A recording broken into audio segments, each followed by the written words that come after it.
La setmana econòmica. Comencem el 2023 amb bones notícies. Sembla mentida, no? Diríem. Però comencem amb rebaixes. Això són bones notícies pels establiments comercials. Comencem amb un IVA al 0% dels productes bàsics. I comencem amb una mesura, que és el xec d'alimentació, que es posarà en marxa dins el primer semestre. Veurem, però apunten bones notícies. Les rebaixes seran bones per tots els establiments comercials que es podran treure tot l'estoc de la campanya Nadal. Una campanya que ha beneficiat a tots els comerços, petits, mitjans i grans. I el més important, les restriccions viscudes per la Covid-19 no han existit. Que bé!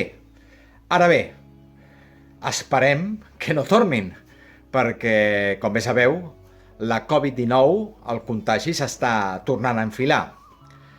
L'IVA al 0% dels productes bàsics, que és una mesura per lluitar contra la inflació, afecta, com bé sabeu, doncs, el pa, la llet, els ous, el formatge, a les verdures, a les fruites, aquests aliments, principalment aquests aliments.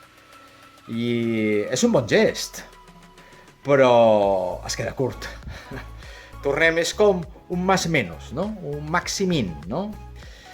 I es queda curt perquè entitats com el Col·legi d'Economistes de Catalunya o Pimec Comerç consideren que aquest IVA al 0% hauria d'extendre's també a la carn i al peix.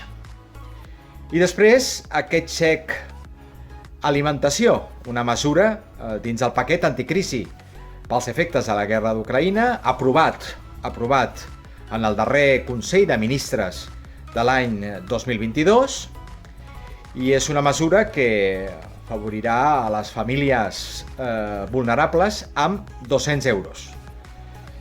Què passa? Com sempre, aquesta dualitat. Bons gestos, però després les aplicacions no deixen de tenir certes febleses.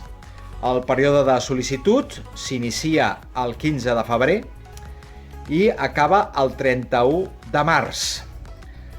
I l'òrgan gestor d'aquesta mesura, l'Agència Tributària, estima que els primers pagaments a les famílies vulnerables, aquests 200 euros, arribaran entre l'abril i el maig.